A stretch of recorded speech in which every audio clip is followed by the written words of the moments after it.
CIET NCERT द्वारा प्रस्तुत है कार्यक्रम चार्ल्स डार्विन की ऐतिहासिक समुद्री यात्रा। कार्यक्रम के पहले एपिसोड में आप सुनेंगे चार्ल्स डार्विन की यात्रा कैसे शुरू हुई और उनके पहले वर्ष का सफर कैसा रहा। दूसरे एपिसोड में आप उनकी शेष समुद्री यात्रा का वृतांत और उनके द्वारा जीव विज्ञान में दिए गए मौलिक और क्रांतिकारी योगदान के बारे में सुनेंगे।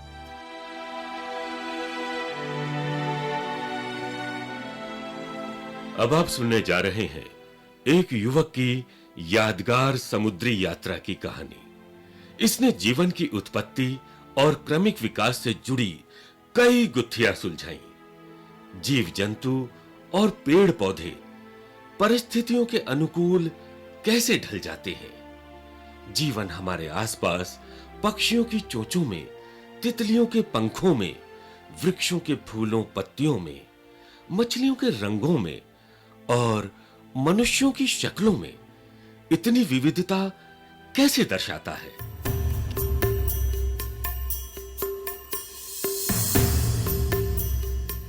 ये है HMS बीगल की ऐतिहासिक समुद्री यात्रा।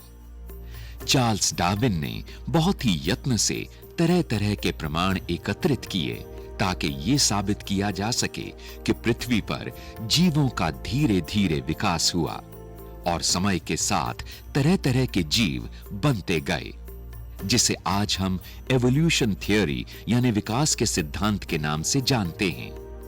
ये एक ऐसा निष्कर्ष था जिसने प्रकृति के क्रम में मानव के स्थान के बारे में मानवता का दृष्टिकोण हमेशा के लिए बदल दिया।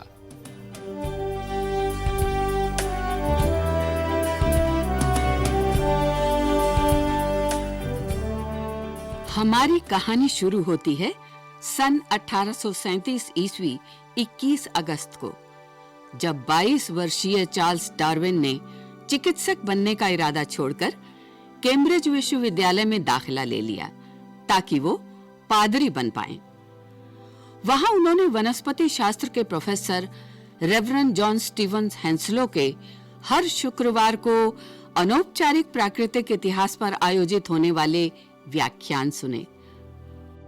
O satisfy us early with thy mercy, that we may rejoice and be glad all our days. Make us glad according to the days wherein thou hast afflicted. Professor Henslow Darwin के mentor तो थे ही, बाद में उनके शुभ चिंतक भी बन गए। प्रोफेसर हेंसलो ने अपने प्रिय शिष्य को एक पत्र लिखकर बताया कि रॉबर्ट फिट्जरॉय, जो HMS बीगल जहाज के कप्तान हैं, उन्हें एक सहायक की तलाश है, वो भी जो कोई वेतन नहीं लेगा।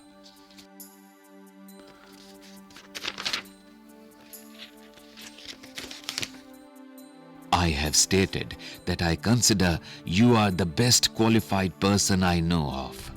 Do not put on any modest doubts or fears about your qualifications, for I assure you are the very man they are in search of.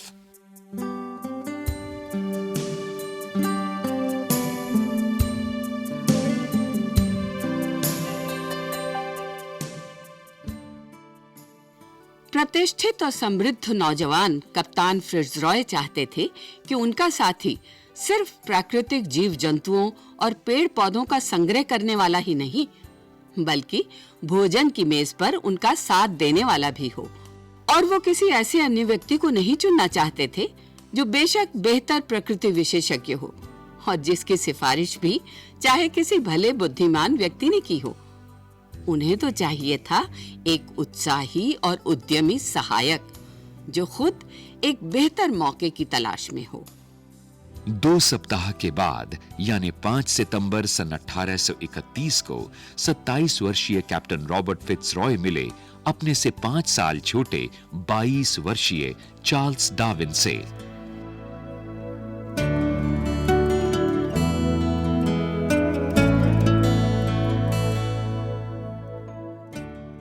मुझे खेद है, आपके आने से 5 मिनट पहले ही मेरे मित्र ने मेरा प्रस्ताव ठुकरा दिया है। क्या था प्रस्ताव सर? देखिए, मैं ये स्पष्ट कर दूं कि यह समुद्री यात्रा बहुत ही जोखिम भरी होने वाली है। जी। बहुत दिक्कतें आने वाली हैं और ये खर्चीली भी बहुत होगी। और हो सकता है कि पूरी दुनिया का चक्कर भी शायद इसमें शामिल ना हो। पर फिर भी मैं विचलित नहीं हूं सर इस यात्रा के लिए। तुम्हारे हिस्से में 500 पाउंड तक का खर्चा आ सकता है और तुम किसी भी वक्त इस यात्रा से वापस लौटने को आजाद हो। मुझे ये सब मंजूर है सर। मैं देख रहा हूं तुम्हारी नाक का आकार बड़ा है। लोग कहते हैं बड़ा नाक इरादों में कमी और आलसीपन का प्रतीक होता है। अरे मेरी नाक में क्या खराबी है सर? क्या क्या आप वाकई ऐसा समझते हैं? लेकिन मुझे ये जरूर कहना पड़ेगा कि तुम्हारे आचरण में शालीनता और आवाज में कैम्ब्रिज वाला लहजा है और तुम में वैज्ञानिक ट्रेनिंग के सभी प्रमाण हैं। धन्यवाद सर, धन्यवाद।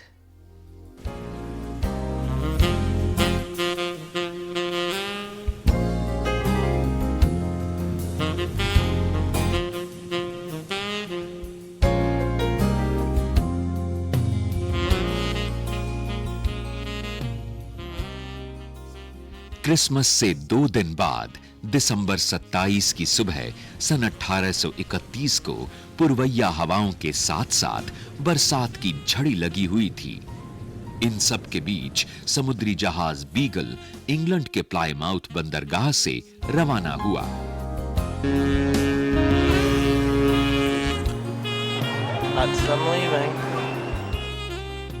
Lord, thou hast been our dwelling place in all generations.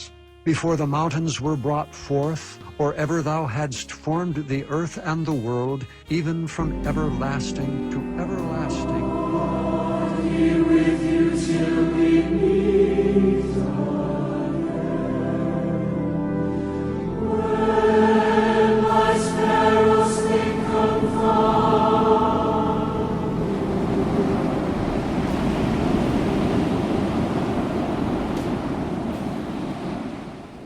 Beagle बेड़े पर सवार 74 यात्रियों में से कुछ मुख्य थे कप्तान और जहाज के मालिक Robert Fitzroy, first lieutenant John Wickham, second lieutenant James Sullivan, shipman Philip Gidley King और इनके साथ थे सार्जेंट रॉबर्ट मैकॉर्मिक, खजांची जॉर्ज राउलेट, चित्रकार ऑगस्टस अर्ल और कॉनर्ड मार्टिन्स, प्रथम श्रेणी के स्वैच्छिक कर्मी चार्ल्स मस्टर्स, एडमिरल्स और यंत्र बनाने वाले और प्राकृतिक विशेषज्ञ साथी जिनका तखल्लुस नाम फिलो यानी दार्शनिक था। और इनके अलावा थे पादरी रिचर्ड मैथ्यू, जिन्हें 3 छोटे कद वाले आदिवासियों को वापस अपने टापू में लौटाने की जिम्मेदारी दी गई थी। सन 1929 में अपनी पिछली समुद्री यात्रा में इन आदिवासियों को फादर मैथ्यू अपने साथ इंग्लैंड ले गए थे। चूंकि डार्विन लंबे कद के थे तो उन्हें बड़ा केबिन दिया गया था। जहाज पर सही सही समय जानने के लिए घड़ियां थीं और दिशा निर्देश के लिए विस्तृत नक्शे भी थे। समय गुजारने के लिए चार्ल्स डार्विन ने चार्ल्स लायल की लिखी एक नई छपी किताब भूविज्ञान के सिद्धांत यानी द प्रिंसिपल्स ऑफ जियोलॉजी पढ़ी। इस किताब में इस बात के सबूत दिए गए थे कि चट्टानों में मिलने वाले अवशेष दरअसल उन जीवों के अवशेष हैं जो लाखों वर्ष पूर्व धरती पर रहे होंगे।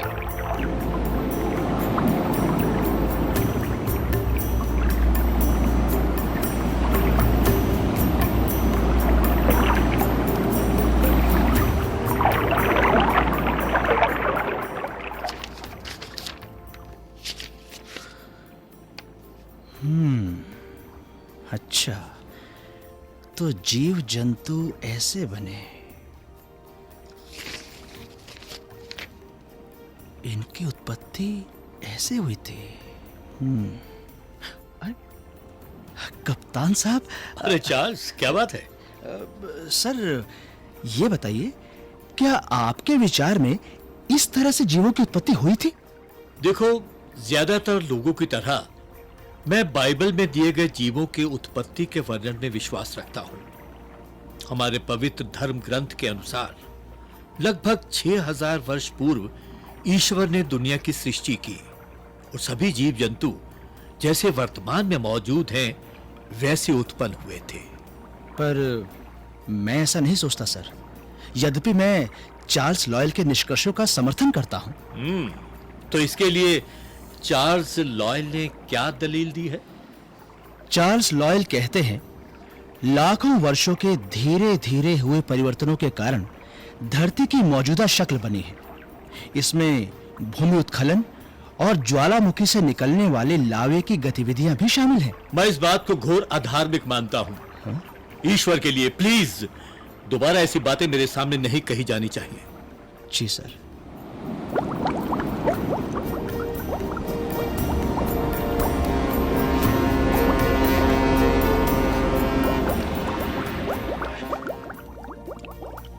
चार्ल्स डार्विन कप्तान फ्रिट्जरॉय को इस बात को मनवाने में पूरी तरह से असफल रहे कि धरती पर जो परिवर्तन हुए हैं वो शनै शनै हुए हैं। क्योंकि रॉबर्ट फिट्जरॉय एक वैभवशाली पर मिशनरी तबीयत के पक्के ईसाई और अडिग सृजनवादी थे और इसके विपरीत चार्ल्स डार्विन का धरती और उस पर पनपते जीवन के बारे में दृष्टिकोण बिल्कुल भिन्न था।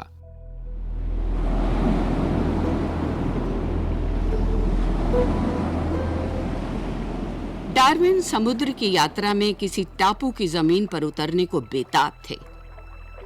आखिर उनका जहाज मैड्रिया टापू तक पहुंचा तो, पर दुर्भाग्यवश प्रचंड पश्चिमी पवनों के कारण वो तट पर उतर नहीं पाए।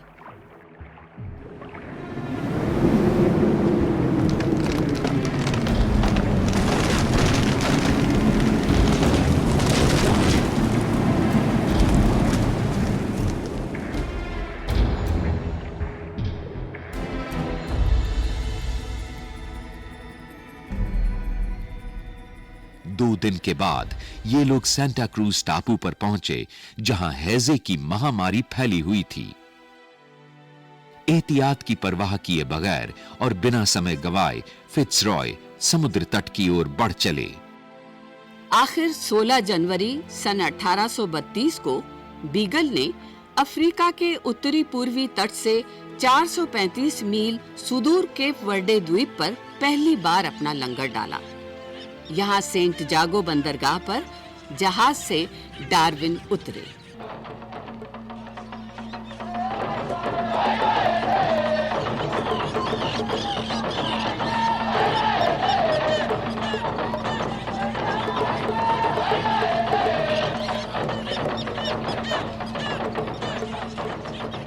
मैं चट्टानों का अवलोकन करते हुए नारियल के पेड़ों के इर्द गिर्द भटकता रहा। वहां मीठे केले के पेड़ भी थे और अजीबोगरीब मुर्गियों के झुंड भी। मैं ये देखकर बहुत हैरान हुआ कि केटल मछली कैसे अपना रंग बैंगनी से सलेटी कर लेती है। मैंने एक ऐसी ही मछली को पकड़कर स्पेसिमेन जार में डाल लिया। जहाज के अंदर के अंधेरे में वो खूब चमक रही थी।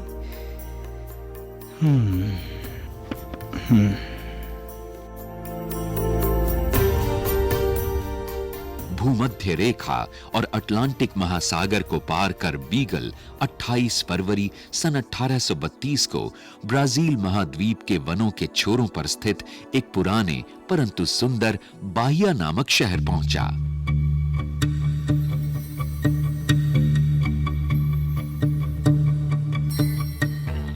ऐसी समुद्री यात्राओं में जिस आनंद का अनुभव होता है वो चकित कर देने वाला होता है। अगर आंख किसी रंग बिरंगी तितली की उड़ान का पीछा करती है तो उसी समय ध्यान किसी विचित्र वृक्ष या फल पर चला जाता है। अगर आप किसी कीट को निहार रहे हैं तो यह ख्याल आता ही नहीं कि यह किसी अजीब फूल पर रेंग रहा है। अगर आप किसी दृश्य की भव्यता से आकर्षित होते हैं तो उसके सामने आने वाले किरदारों पर ध्यान रुक जाता है। मन में आनंद की हलचल से और भी नैसर्गिक महा आनंद उपजता है।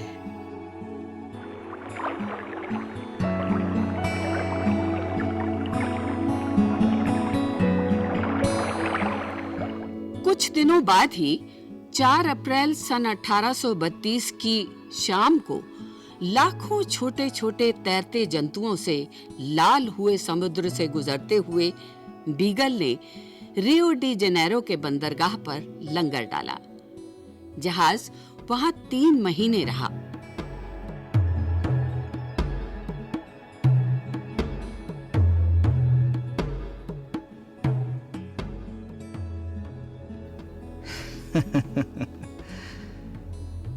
जब मैं रियो डी जेनेरो में विचरण करता था तो मेरा बहुत सारा समय इस सोच में गुजरता था कि कैसे दक्षिण अमेरिका की प्रजातियां यूरोप की प्रजातियों से मिलती जुलती हैं। मुझे यह अजीब लगा कि जुदा जुदा परिवेशों के बावजूद प्राणियों में काफी समानता थी। ये इस धारणा को नकारती थी कि ईश्वर ने अपने परिवेश के मुताबिक हर प्रजाति को हर तरह से परिपूर्ण बनाया है।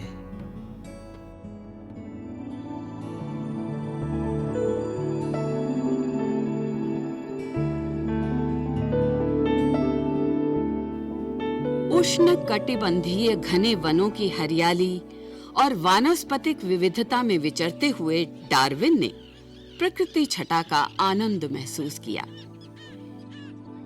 इतने सारे कीट पतंगों को कतारों में आते जाते देखना, चटकीले रंगों वाली तितलियों के समूह, जहाज की तरह उड़ने वाले तेज स्पाइडर, समुद्र के तल में जीवित बीटल्स, जहां से भी गुजरे वहां के जुगनू, तोते, टाउकन पंछी, स्लोथ, मगरमच्छ, कुत्ते, एक दुर्लभ छोटे कद की रिया की प्रजाति और उन पर सवार शिकारी आदिवासी, शरीर पर धारीदार आर्मिडिलो, बंजारे और काउबॉयज। डार्विन के खाली स्पेसिमेन जार नए नए और विचित्र सैकड़ों जीवों से भरने लगे। अल्कोहल में रखे इन जंतुओं में शामिल थे केकड़े, ऑक्टोपस, टी आकार के सिर वाले शार्क वगैरह वगैरह।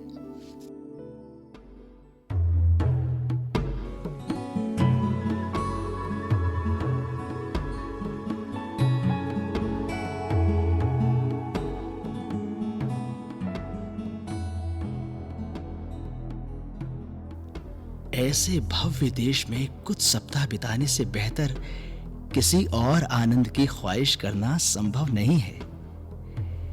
इंग्लैंड में प्राकृतिक विज्ञान इतिहास में दिलचस्पी रखने वाले किसी भी व्यक्ति का चलते चलते ध्यान आकर्षित होना स्वाभाविक है, क्योंकि वहां की उपजाऊ जलवायु के कारण इतने प्रकार के जीव जंतु मिलते हैं कि जमीन पर चलना भी मुश्किल हो जाता है।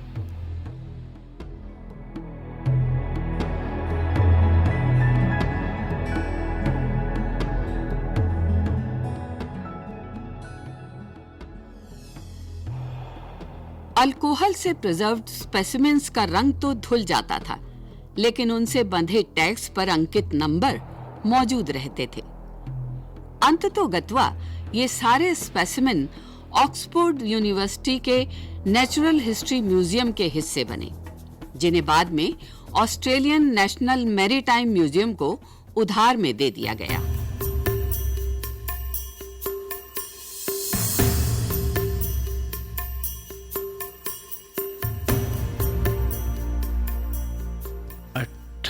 सितंबर सन 1832 को हम अर्जेंटीना के ब्यूनस आयर्स शहर के दक्षिण पश्चिम में 400 मील दूर स्थित बाहिया ब्लैंका द्वीप से सुबह होते ही निकल पड़े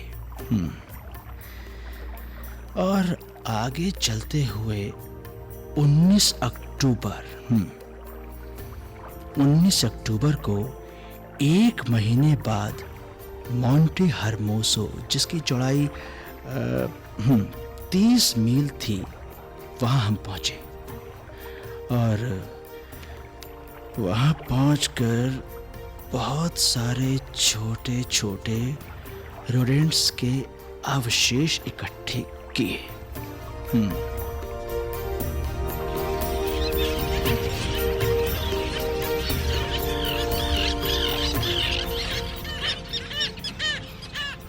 4 दिन बाद डार्विन और फिट्जरॉय एक छोटी सी नाव पर सवार होकर पुंटा ओल्टा नामक एक जगह पर गए।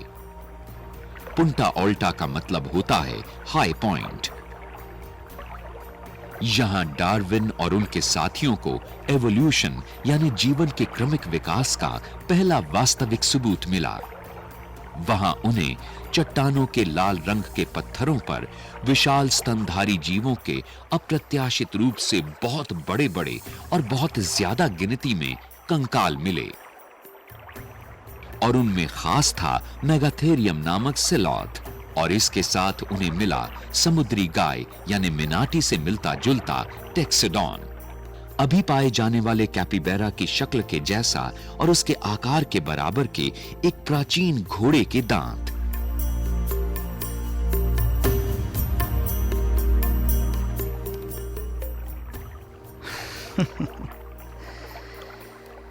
कभी-कभी मैं हैरान होता हूं ये सोचकर कि ईश्वर ने बड़े-बड़े जीवों को नष्ट कर उनकी जगह छोटे-छोटे जीवों को क्यों स्थान दिया?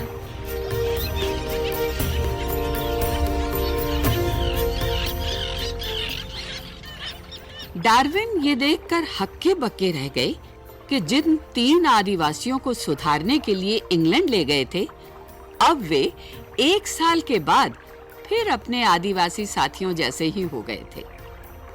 इल्लेपेरू इन तीनों में सबसे बड़े और शांत स्वभाव के थे, जो अपनी महिला आदिवासी साथी बॉस्केट का काफी ध्यान रखते थे। और तीसरे सबसे छोटे थे जेमी बटन, सुशील पर मजाकिया मिजाज के।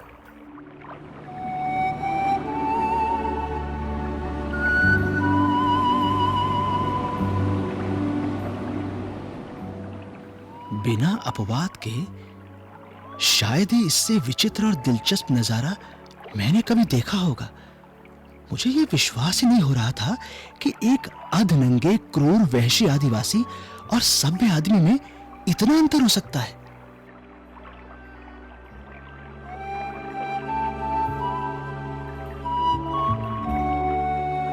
डार्विन के लिए यह जीवन बदलने वाला क्षण था, क्योंकि उन्हें प्रकृति और पालक को करीब से जानने का मौका मिला। ये दोनों कैसे आदमी के चरित्र और व्यवहार को वहशी या सभ्य बनाने में अपनी भूमिका अदा करते हैं।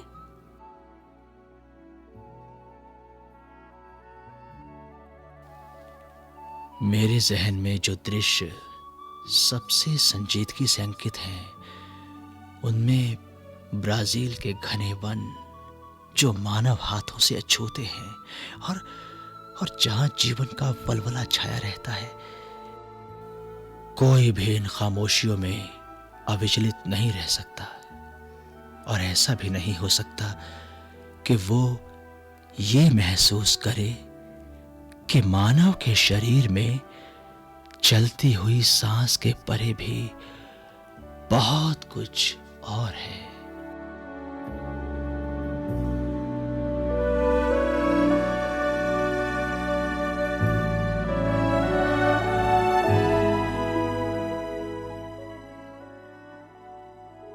चार्ल्स डार्विन की ऐतिहासिक समुद्री यात्रा। अभी आप सुन रहे थे ये कार्यक्रम। शोध एवं आलेख डॉक्टर जितेंद्र सिंह, हिंदी अनुवाद परामर्श डॉक्टर रंजना अरोड़ा, कलाकार बाबला कोचर, मंजू मैनी, प्रवीण शर्मा, कीमती आनंद और सुनील लोहिया। ध्वन्यांकन बटी लैंगडिंगडो। निर्माण, ध्वनि संपादन और निर्देशन अजीत होरो तथा प्रस्तुति CIET NCERT।